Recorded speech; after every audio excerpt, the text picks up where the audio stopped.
દર્શક મિત્રો, હું છું પરમાર અનિશા. તમે જોઈ રહ્યા છો લોક સામના ન્યૂઝ.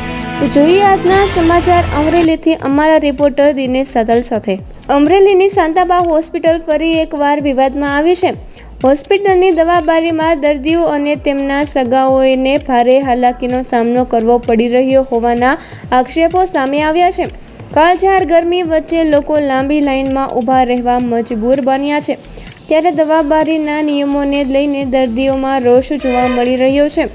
મળતી માહિતી મુજબ દવાબારી ખાતે લેડીઝ અને જેન્ટ્સ માટે અલગ લાઈનો રાખવામાં આવી છે, પરંતુ સિનિયર સિટીઝન માટેની બારી ખાલી હોવા છતાં દર્દીઓને ત્યાંથી દવા આપવામાં ન આવતી હોવાનો આરોપ છે.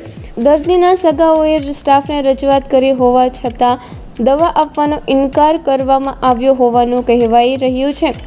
આ દરમિયાન અમારા રિપોર્ટરે સ્થળ પર પહોંચી હકીકત જાણવાનો પ્રયાસ કર્યો હતો, ત્યારે પણ સ્ટાફ દ્વારા નિયમોનું કારણ આપી દવા આપવાનો ઇનકાર કરવામાં આવ્યો હોવાના આક્ષેપો સામે આવ્યા છે. દર્દીઓનું કહેવું છે કે એક તરફ ભારે ગરમી અને લાંબી લાઈનોમાં રાહ જોવી પડે છે, તો બીજી તરફ બારીઓ ખાલી હોવા છતાં યોગ્ય વ્યવસ્થા ન હોવાને કારણે લોકો હેરાન થઈ રહ્યા છે.